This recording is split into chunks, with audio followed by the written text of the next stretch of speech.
Hey guys, welcome back to the channel. Welcome back to another Car Spec Garage video. Today we're going to talk about Tesla and their North American Charging Standard, or NACS, and all the news that is happening right now about that. The manufacturers jumping on board, and we're going to go over that list, the ones that I know of and that you probably know of that are jumping on board with Tesla's NACS. And then some that are kind of on the outside looking in, some that are seriously considering, maybe even in talks with Tesla. And just talk about why this is a good thing. And maybe let's even talk a little bit about, should you wait to get another electric car until some of the dust settles and you really find out more of the strategy and the timetable, the calendar of when this is going to happen. So stay tuned. Let's talk NACS.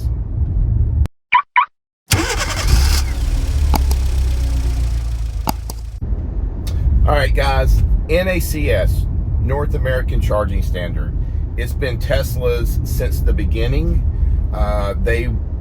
Tesla, of course, wanted it to be a little different at the beginning, and so they stuck with this standard, where everybody went to the whole CCS standard, and looked like all the other manufacturers were making that the standard out there and not Tesla.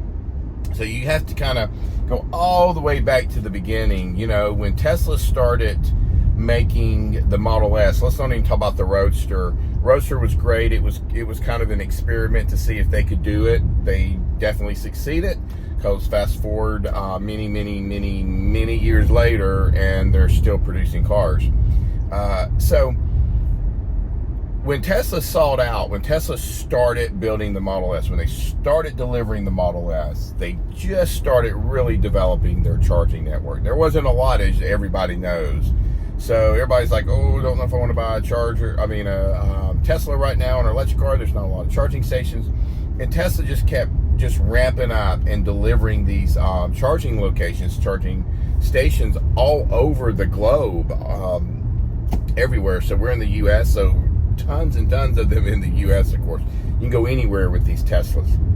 So Tesla opened up their patents to these car manufacturers because Tesla wanted them to use the patents to develop off their standards, but none of them really wanted to do that. They all were like turning their nose up against Tesla. I know that Mercedes and Tesla did a lot of joint stuff together for a while. I know that Toyota and Tesla did some joint stuff together for a while, but nothing ever really took off, right? But what did take off is their charging infrastructure. So if you fast forward till today, the biggest problems that we have with electric cars, and these are non-Teslas, but with any other electric car, I don't care if it's a Mercedes, BMW, or whatever the case may be, it doesn't matter. It's not them, it's not their technology, it's not their cars that are the problem. It's all the lack of charging infrastructure and the reliability of that charging infrastructure. We all know the horror stories with EA. We all know that you can flip a coin if half the units are going to even be available, and if EA has not reduced the power drastically on those charging stations. And listen, I know EA started this because it was the whole Volkswagen Dieselgate, and they were just bound to do it legally. They've done it. I don't know if they just don't care about the charging infrastructure or whatever. And I know the CEO drove across the country and said, oh, everything's fine. Look, I'm charging here. Well, I can promise you, people, they were going to make sure any place he stopped was going to work 100%. There's no doubt about it. So for me, that whole CEO thing was just, anyway, it was for advertising. It was for just comforting people, patting them on the back. It's going to be okay. Oh, look, everything we have is great. And it wasn't. And so I don't care what you say. That was rigged. It was planned that way. I feel 100% about that. All right, so let's move on. So we know, we've established that the infrastructure, charging infrastructure in, let's just call it the U.S., it sucks. EA sucks. There's not enough charge points. or whatever the other ones are. They're just not all there. I did read that Mercedes is going to build out their own infrastructure. Rivian's doing theirs. Ford's doing theirs, talking about it, or so on and so forth. So now, maybe a month ago, the dominoes started to fall with other car manufacturing jumping on with Tesla's NACS standards. And I was floored. I mean, I got my little list here, so I didn't forget any of them. But you have Ford jumping on. So Ford now is going to be putting in their cars, and I think all of these are like 2025, so it's coming up. And that's the reason I want to say, let's talk about should you get a car or not now. So by 2025, Ford is going to have Tesla's charging ports in their cars. And I think maybe the 2024s, maybe the 2023 cars will get an adapter, and they'll be able to kind of plug in the adapter, plug the Tesla charger in at the superchargers, and it's kind of plug and charge. So we know Ford has fallen. Ford is doing this. GM has fallen. GM is doing it. Now we have Polestar doing it, and Volvo, which are basically one and the same. Rivian's doing it, which I think is very interesting, but very cool. Then you've got the latest one that I read about just the other day, and I did talk to GM at a local Mercedes dealership, and he confirmed it.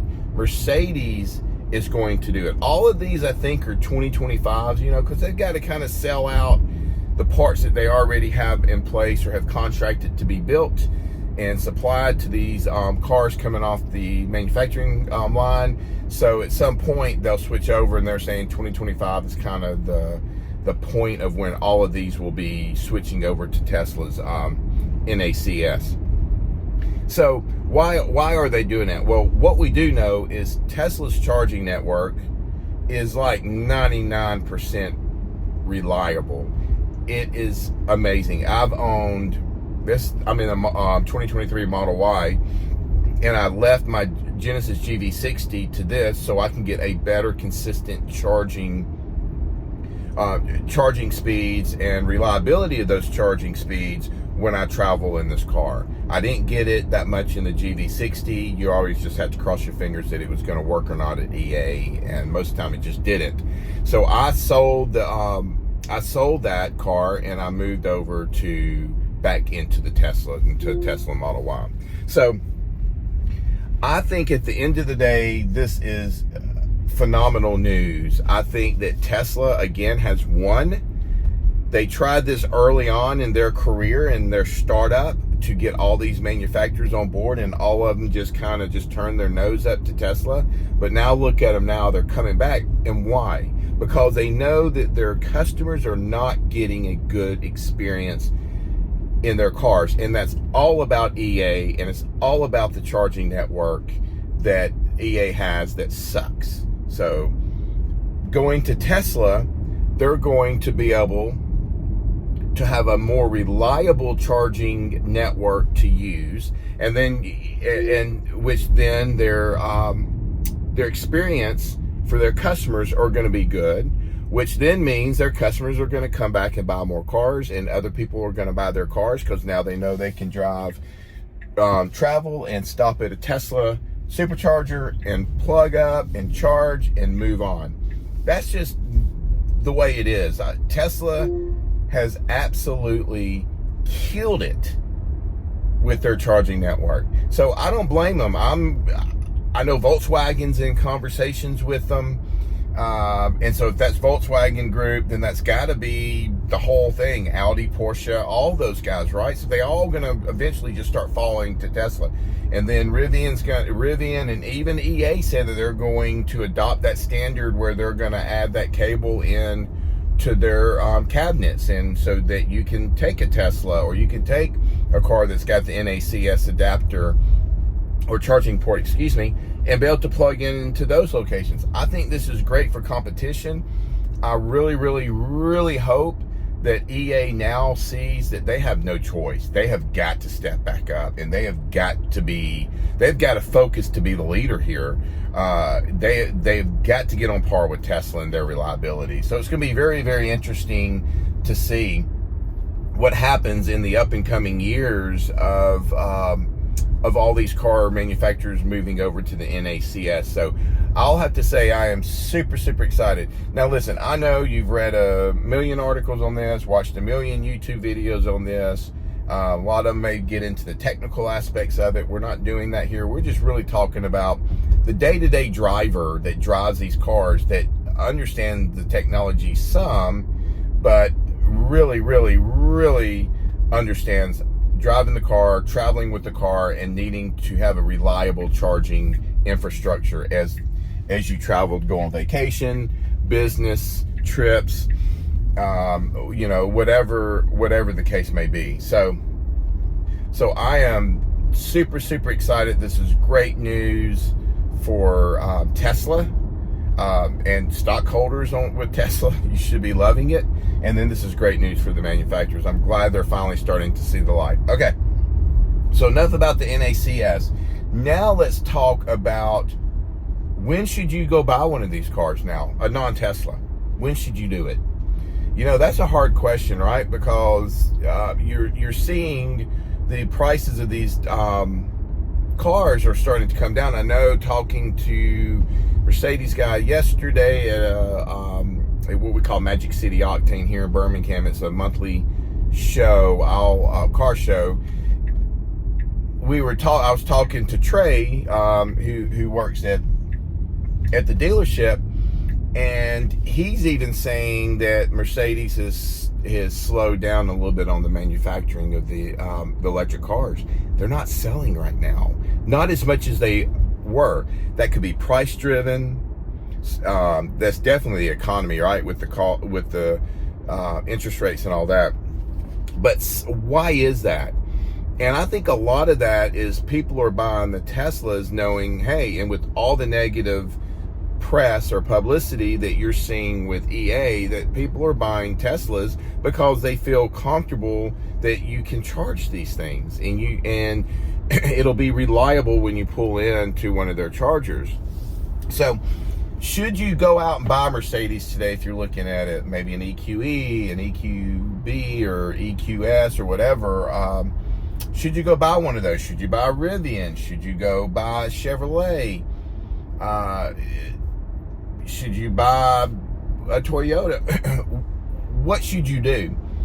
And really, the car has to tick certain boxes for you from a technology standpoint, reliability standpoint, craftsmanship, and all that stuff, build quality, everything like that. So it has to meet your standards on the car that you want. Some people are only Mercedes guys or gals, and that's all they're going to buy. Some maybe just Tesla, Toyota, BMW, Audi, whoever it is. So the question is, should you wait? I personally am going to wait. I'm not going to buy another electric car, and I say that, and probably tomorrow I'll go buy one. But I'm not going to buy another non-Tesla electric car until they figure this out, and until I start seeing these cars with the Tesla standard in them. When I see that, then I'm going to start looking. I have had my eye on the Mercedes EQE SUV for a while. I love Mercedes brand. They, sorry about this Tesla, they blow you guys out of the water on fit and finish and craftsmanship. You're not even remotely close. But there is something nice about a Tesla where it's more plain, minimalistic. That is really cool. For my wife, she don't like that as much. And we're going to have her review this car, so trigger warning on that. That's coming up. So for me, I really want to get a Mercedes EQE. I wouldn't mind looking at some more of the different Audis if they pull the range up, or the Porsche Taycan if they pull the range up. The range to me is a little too low. So I'm going to hold off and wait, and I'm going to see when they're doing that, because I don't want to go out and buy an EQE today. So hypothetically, my wife says, hey, I want to drive the Tesla every day and get rid of my Lexus. So I say, okay, I'll go buy an EQE. Well, I don't want to go do that right now because I want to buy that car or any other car that's a non-Tesla when that standard is in that car. And I think you should really look at that as well, long and hard, should you do that. I'm not saying that you should or you shouldn't. I'm just saying if you're going to be responsible in purchasing one of these electric cars, should you wait and let the dust settle and figure that out? I know I'm probably going to do that, and I've been itching for an EQE SUV just because I love the Mercedes brand, and it'll get over 300 miles. So I'm very, very interested in that product, in that brand, but I'm going to wait it out until the NACS is in those cars. So you have to make that decision, what's right for you and your family today, tomorrow, next year. For me, I'm looking at the science behind it. I'm looking at what's going to happen in the next couple of years, and I know these cars are changing over to the standard. So for me, I'm going to wait because I don't want to use some other adapter to plug in and all that stuff. If they even make it for that car, you know, who knows? Mercedes may say 2025 we're going to do this, but no other car in our fleet will be able to do this the right way until 2025. So I don't want it to be half baked in a car that's a year old from the new standard coming out. So I just really wanted to jump on to kind of a quick video, give you my opinions of the NACS and how I think that Tesla has just absolutely knocked it out of the park yet again, and how they just seem to be winning every step of the way. And thankfully, these manufacturers are figuring out Tesla's doing it right, and they need to jump on the bandwagon. I'll say one other thing, and this goes out to Mercedes, BMW, all the Volkswagen, all the manufacturers that are making electric cars, Kia or Hyundai as a whole. Build your own charging network. Do not rely just on EA. Do not rely, coming up, just on Tesla. Don't do that. Build it. You've got dealerships all over this country. Add your chargers, 5 to 10 to 20 at each of these locations. Get people coming into the dealerships, trading cars up, talking to dealers about the new cars. I mean, why are y'all not doing that? And so now you're gonna rely on Tesla to do it. And what happens if Tesla falls behind one day? Then the experience, the overall experience of your brand, of your product is not going to be good. Build your own to where you can manage it. Put them in the dealerships. Put them anywhere. It doesn't matter. But my gosh, you see that Tesla has been successful. Do it. Okay, rant over. Guys, I appreciate you watching. Please like, subscribe, ring that bell. It definitely helps the channel out. We're definitely growing. I'm so excited about that. And so yeah, please like, subscribe, ring the bell, and I'll leave you with this. A couple of more videos are coming up. We're going to do, my wife Neely, she's going to do a review of the Tesla Model Y, and just really her thoughts on electric cars in general, and it'll be a trigger warning, so I'm just forewarning you.